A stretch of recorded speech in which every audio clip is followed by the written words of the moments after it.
Why does it feel so confronting to deal with the loss of control? How can you get past control issues and manage the need for control? That's what I'm talking about this week here on Let's Talk About Mental Health, the weekly podcast about looking after your well-being with simple ideas you can put into practice immediately. So get comfortable and let's talk about mental health.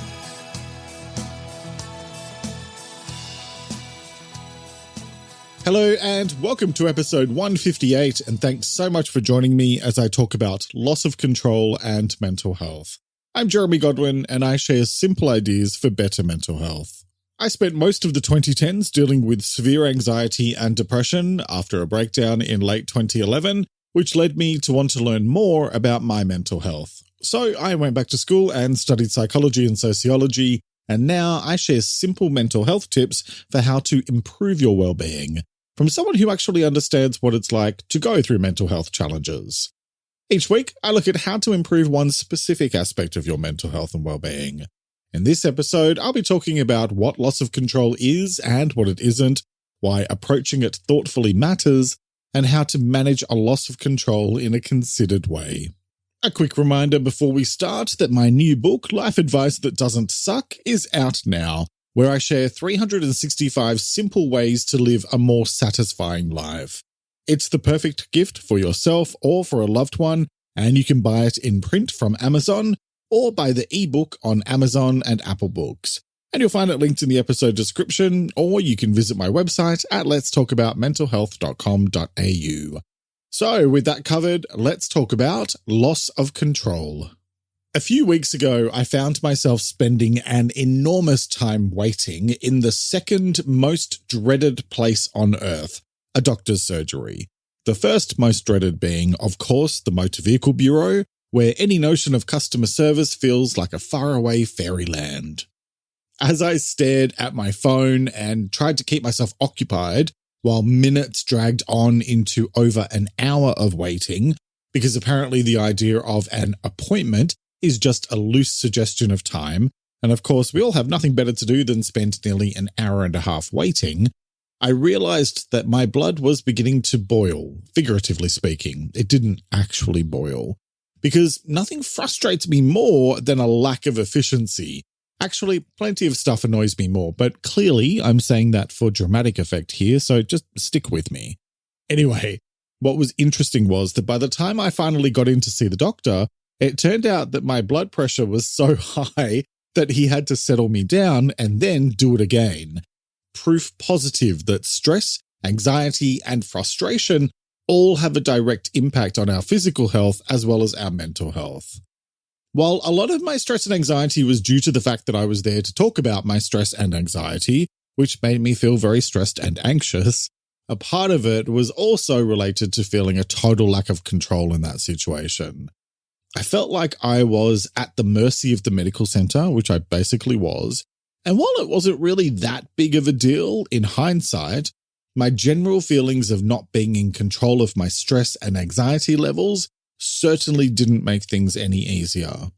And a quick side note, I'm now almost at 2 weeks of taking anti-anxiety meds again, and I can say with absolute certainty that they've made a huge difference in the way I feel.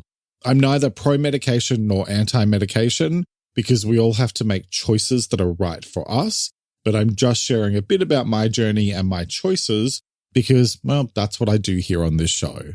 I chose this week's topic about 6 months ago, and I felt like it was an interesting and highly relevant topic to explore given just how much of a general loss of control we've all had to deal with over these past few years. With things like the pandemic and the seemingly never-ending rising costs of living around the world. And yet, interestingly, there was a paper published in the December 2022 edition of the Journal of Behavior Therapy and Experimental Psychiatry, theorizing that fears around loss of control may play a far larger role in psychological disorders than previously thought. So we'll discuss that in a bit. First, however, let's explore some definitions and let's talk about what loss of control is. And I think this is probably the simplest definition I've ever had the pleasure of sharing, simply because it means exactly what it says on the tin. It's about being in a situation where you are not directly in control. That could be a situation at work, at home, or in the wider world, and it could involve another person or multiple people, or even no other people. Basically, it's just a broad way of describing any time where you feel like you're not in full control over what is or isn't happening. Now, you'll notice that I said where you feel like you're not in full control rather than where you aren't in control. And I'll tell you why I made a point of saying that, because I do tend to choose my words quite carefully and deliberately in this show. Just because you feel like you aren't in control, that doesn't mean that you're not actually in control. Ooh, philosophical, right? Here's why I say that. Regardless of the external circumstances, you are always in full and total control of what you do and say, as well as what you don't do and don't say. And you also have full control over who has access to you and what that access looks and feels like. And quite frankly, I think that's more than sufficient to create a life for yourself that feels satisfying and meaningful. It's human nature to want to be able to feel like we're in control of ourselves and our lives at all times. There are a bunch of different theories around why that may be the case. Personally speaking, my money is on it being a self-protection mechanism for safety and security. And yet, at the same time as all of this yearning to be in full control, we seem to forget that this world is so chaotic and erratic that it's completely and utterly impossible to be in control 100% of the time. That doesn't mean you have to be a saint or that you should never become irritated or frustrated or whatever by a lack of control. In yet another example of the incredible irony of the way the universe operates, while I'm writing this episode in mid-November, there are currently noisy roadworks going on next door to my house. Am I irritated? Yes. Do I understand that they're important and urgent works to make sure the bridge near my house doesn't collapse after it was damaged in a recent storm? Absolutely. But that doesn't mean I have to like the noise or that I can't be annoyed about the fact that I've had to reorganize my plans for the day to work around the noise. Two things can be true at the same time. I can be irritated and I can be accepting of the fact that it's completely out of my control. Rather than beating myself up for the way I feel, I choose instead to remember that I'm only human and nobody is perfect. It's an unavoidable fact of life that there will always be circumstances beyond your control. This is doubly true when it comes to other people, because people are unpredictable and driven by their own agendas and desires. But as soon as we start even contemplating the idea of having only limited control over our own life, our minds go into what the hell mode and begin doing an impression of that emoji with the exploding head, which just happens to be in my top 5 most used emojis in my private life, and that probably tells you everything you need to know about me. And one of the main reasons that happens is that it can make us feel powerless. So here's my question for you. Why do you want to or need to feel in control? I'm going to suggest it's most likely because you want to feel safe and secure in the knowledge that you're the one steering the ship of your life. And for the most part, you are. So don't stress too much about me telling you to be more pragmatic about control. But you have to also be realistic enough to recognize and accept that there will always be things that will happen that will disrupt even the best laid plans. I don't know about you, but I had a very different set of plans for my life in 2020 and 2021, which did not involve sitting at home learning how to decoupage. And so that brings me to the next part of this topic. So now let's talk about why approaching loss of control thoughtfully matters. And it matters because loss of control and fear go hand in hand, which can do all sorts of damage to your self-esteem and general well-being. It can also often be connected with a number of different conditions or disorders, such as panic disorder, obsessive-compulsive disorder, OCD, post-traumatic stress disorder, PTSD, or social anxiety. In a recent paper titled The Fear of Losing Control by Adam S. Radomski, which is the one I mentioned in the introduction, and I'll link it in the transcript, the author talks about how fears of loss of control are commonly associated with many mental health conditions and disorders. Losing control over emotions or thoughts can be related to anxiety, PTSD, or OCD. Losing control over physiological or bodily sensations are most likely related to panic disorder or social anxiety disorder. Losing control over belongings or other aspects of your surroundings are likely to relate to hoarding disorder and to symmetry, ordering, and arranging compulsions. And then, people experiencing family, work, and or relationship problems are likely to be concerned with beliefs related to controlling other people. However, concerns about losing control generally will be important and meaningful to some, but not all individuals. So here's the reason why I'm sharing all of this, and it's because of the following paragraph from the same article. The quote is, "Some people may try to control things over which they have little to no influence. Example, other people, the thoughts that spontaneously occur to them, whether or not something bad happens to a loved one. This is almost always likely to be counterproductive, as the absence of negative outcomes can lead to a false sense of control, and negative outcomes can be interpreted as a loss of control rather than an unfortunate negative event. We all have control over many, but certainly not all, elements of our lives. But an open question remains about whether or not we are required to do anything to exercise that control beyond the natural pursuit of our goals.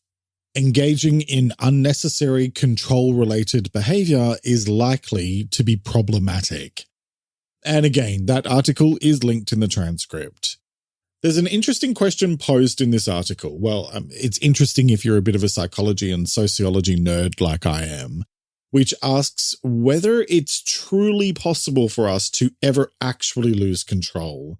For example, when we're recovering from a heavy night of drinking, it may seem at first glance that we were out of control. However, we were in control, but just with impaired faculties, and so likely to have been exercising poor judgment, which is why dancing on a tabletop in a crowded bar seems like a brilliant idea when you're drunk, and like the worst possible idea when you're sober. Fears about losing control to our more basic instincts, like rage and debauchery, are nothing new. The 1886 story, The Strange Case of Dr. Jekyll and Mr. Hyde, has been told and retold about 84,000 times by Hollywood and the entertainment industry at large, which speaks to our worries about succumbing to our darker side or our shadow self.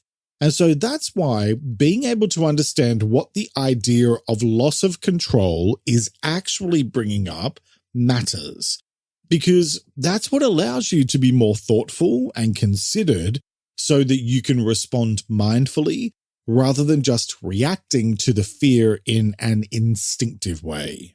The other reason why I raise this is because of something called over-control, where some people have such a strong fear of losing control that it can lead them to become rigid, hypercritical of themselves and others, and highly perfectionistic, all of which can lead to issues like stress, anxiety, or depression, to name just a few. I am currently in the middle of unpacking an entire lifetime of over-controlling, especially in the sense of having an almost compulsive need for structure and order, and having rigid standards and rules that I would apply to myself. And the thing is that being so controlling doesn't actually give you any real control. It just gives you stress. Like I said back in episode 48 about control, feeling like we're at the mercy of events or other people can trigger insecurity, anxiety, helplessness, and vulnerability. And a lot of that stuff comes back to fear and rejection. Most of us just want to be loved and accepted. And so we can find ourselves dealing with control issues when we're in triggering situations or where our needs aren't being met. And I covered needs back in episode 137. So how do you tackle all of that then? Well, let's get into the how-to part of this episode and let's talk about how to manage a loss of control in a considered way. And so I'm going to start with one I often finish with, which is get professional support. And by that, I mean either through coaching, counseling, or therapy, depending on your needs and situation.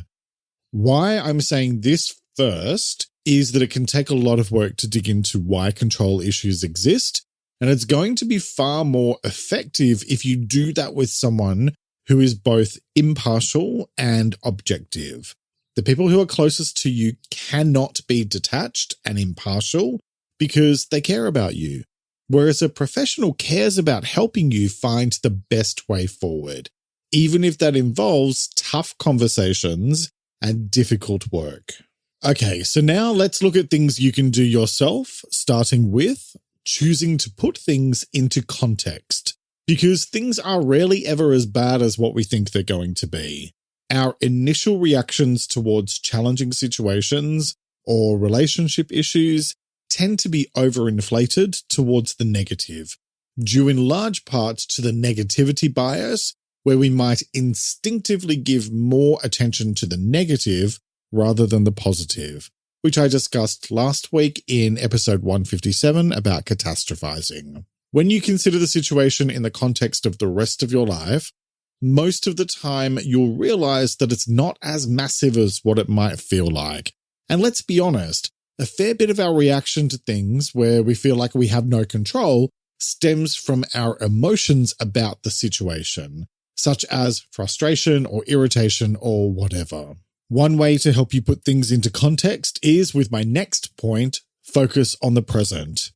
Because it's so easy to become distracted by the past or the future, but neither of those times actually exist.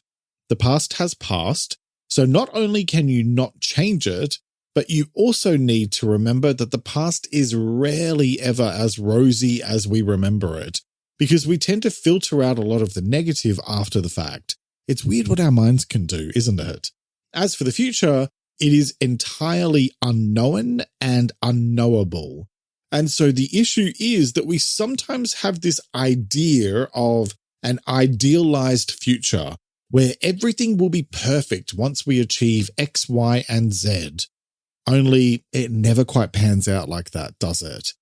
Because when you achieve X, Y, and Z, you find yourself wondering, what else? Or you begin chasing the next thing that you think will make you happy. The only true joy in life is to be found here in this moment. And by consciously turning your attention to the present, you can be much more realistic about what actually matters versus what doesn't matter as much as you think it does. And I talked about being present in episode 83 and joy in episode 93. Okay, next. Set realistic standards and expectations for yourself. Because we can often try to control every single aspect of our lives, including what we do with our time and the standards we expect from ourselves, like perfectionism, which I covered in episode 98. But the fact is that the higher your expectations, the harder it's going to be to feel like you're in control. Take a step back and refocus on what really matters to you, and then review your standards and expectations accordingly. This is why I've taken a break from YouTube for several months, because I was putting unrealistic expectations on myself, which was then sending everything else spiraling out of control, and I felt overwhelmed. Plus, my anxiety was through the roof. Okay, next, look at what you can control. And I feel like this is almost too obvious to include in this episode. However, I know from my own experience that it's worthwhile reminding yourself of this on a regular basis. Even I forget sometimes and need a good reminder at least a couple of times a week. You can only ever control what you do and say, as well as what you choose to do with your feelings. And so everything else is out of your control. You either resist that fact and cause yourself suffering, or you embrace that fact and find greater peace of mind. Using my recent visit to the doctor as an example, no amount of stressing on my part was going to have even the slightest impact on how fast or slow they went with their appointments. And in hindsight, making an 11 a.m. appointment when I had a 1 p.m. meeting might have been a touch too optimistic. Knowing that part of my stress was because of the upcoming meeting, what I can control in future is making appointments at a time where I have nothing else booked afterwards, so that I don't feel that sense of a ticking clock looming over me while I sit bored out of my brain in a waiting room. I talked about control in episode 48, and it's a good one to help you look at the topic more broadly. Okay, next, create moments of conscious structure and control for yourself. And this is probably aimed more towards those of us who like or need a bit of structure so that we feel in control, myself included. I find it helpful to take a few minutes each morning to plan out what I need to achieve at a high level, and I also take 10 to 15 minutes at the start of each week to map out what needs to be achieved by the end of the week and set any reminders for things over the coming weeks. For me, this is very much about feeling like I'm in control and that I'm on track with all the things I need to finish. And I juggle a lot of different roles and responsibilities throughout the week, as I'm sure many of you do. I try to find balance in all things, so I don't have every minute of every day planned out. I used to do that, and it was both tedious and not terribly effective. But I have a rough idea of what I'm focusing on each morning or afternoon in order to deliver what needs to be done each day and week. I would definitely encourage you here to allow room for flexibility. I only ever really plan about 2/3 of my time because the rest of the time is inevitably going to be used to deal with all the things that just pop up throughout the week. And that way I feel far less stressed if and when that happens. And I covered planning in episode 113. All right, so my next point is confront rather than avoid. And I'm saying this because procrastination is a common behavior when things feel uncontrollable, something I covered in episode 129 about procrastination. Or when you feel overwhelmed, which was the topic of episode 147. However, all avoidance does is make things worse.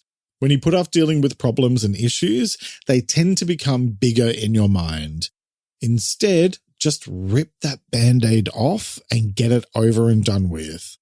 That allows you to feel much more in control, and it helps you to create a greater sense of order for yourself, as well as agency, in the respect of feeling like you're able to move things forward for yourself, which you are.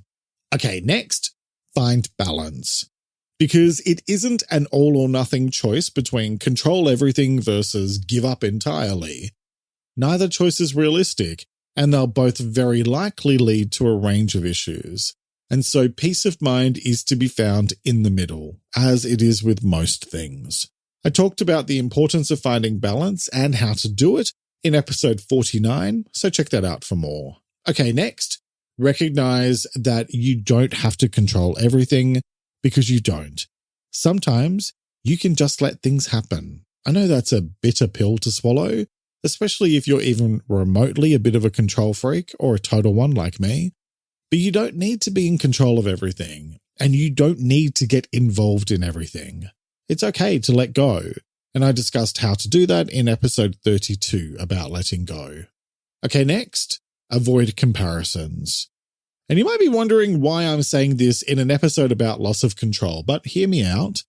Often we might look at other people's lives and it might seem like they've got their stuff together, but I guarantee you that we're all just making it up as we go along, myself included. And the person you're feeling envious of is just as likely to be barely holding it together. When you compare yourself to others, you're putting unnecessary pressure on yourself, which can lead you to feel out of control. So instead, choose to practice greater self-compassion, which I covered in episode 153, and be a lot nicer to yourself. Because when it comes to loss of control and mental health, what it all boils down to is this. When it feels like things are out of control, the one thing you can always control is your own internal world. In other words, your thoughts, attitude, and mindset. Nothing and nobody can ever change that without your permission. It may not always feel like you're in full control, especially when there's so much going on around you and in the wider world, but you are always in full control of what you choose to do and say, and those are the two most powerful tools in the world. The choice is yours, as it is with all things related to your well-being. So, what choice will you make today? Each week, I like to finish up by sharing a quote about the week's topic, and I encourage you to take a few moments to really reflect on it and consider what it means to you. This week's quote is by an unknown author, and it is, "We cannot control the wind, but we can direct the sail." Let me repeat that. We cannot control the wind, but we can direct the sail. All right, that's nearly it for this week. Next time, I'll be talking about money. I've had plenty to say over the past 3 years I've been doing this podcast about the sordid topic of coin. And yes, that is a quote from Death Becomes Her, one of my favorite films of all time. And I felt like it was time to have a deeper conversation about how our relationship with money and what we do to get it has a direct impact on your mental health and well-being. So next time I'll be talking about what money is and what it isn't, why approaching money more thoughtfully matters, and how to manage your relationship with money in a considered way. I hope you'll join me for that episode, which will be released on Sunday, the 11th of December, 2022. You'll find many more practical tips in my new book, Life Advice That Doesn't Suck, and in my recent book, Let's Talk About Mental Health Volume 1, which are both available from Amazon and Apple Books. And visit my website at letstalkaboutmentalhealth.com.au to sign up for my free newsletter, Thursday Thoughts, for a weekly dose of inspiration. Become a supporter on Patreon for exclusive extra benefits, including early access to podcast episodes and a weekly episode worksheet, and follow my podcast on Instagram at LTA Mental Health. Plus, check out my other account at Jeremy Godwin Official, where I post daily tips sharing life advice that doesn't suck. And those are all linked in the episode description on your podcast service. Thank you very much for joining me today. Look after yourself and make a conscious effort to share positivity and kindness out into the world, because you get back what you put out. Take care and talk to you next time. Let's Talk About Mental Health is an independent program proudly produced by Reconnaissance Media, helping you find meaning and gratitude. For more information, visit reconnaissancemedia.com.